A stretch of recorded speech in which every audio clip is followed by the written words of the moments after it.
Ruby and Oswald is a 1978 film directed by Mel Stuart. It's written by John McGreevey and Michael McGreevey.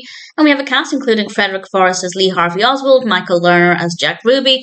We also have Doris Roberts. It's because of Doris Roberts that I became aware of this, and then I read the description and thought I really want to watch that. Having now watched it, I can confirm that it's okay. It's not the best film that looks at Lee Harvey Oswald and the aftermath, but it's okay. This is, of course, about Lee Harvey Oswald, who assassinated JFK, and also Jack Ruby, who killed Lee Harvey Oswald.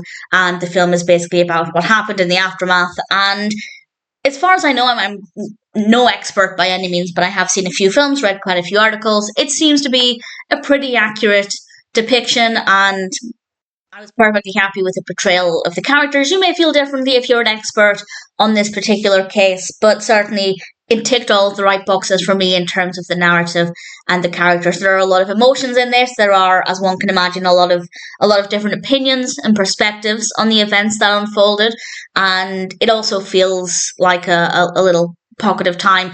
I'm not an expert on the 60s either, but it does feel like it's set in that time, so it's certainly very, very convincing. Not that it was filmed tremendously later than the 60s, it's only a decade and a bit later, but I enjoyed every aspect of it well enough. I just don't think it was the most engaging.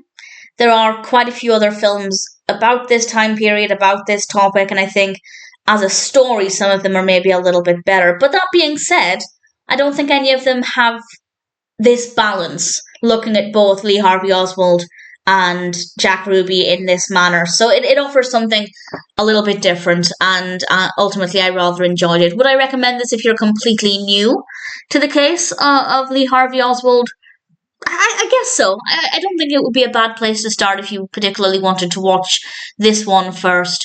And in general, I don't have any real complaints about it. It maybe wasn't as engaging as some others, but it wasn't terrible. I think it handled the passage of time quite well. It's obviously quite a short period of time. Everything unfolded very quickly, and I think that was handled well. So, yeah, all things considered, I'd say Ruby and Oswald is a decent film.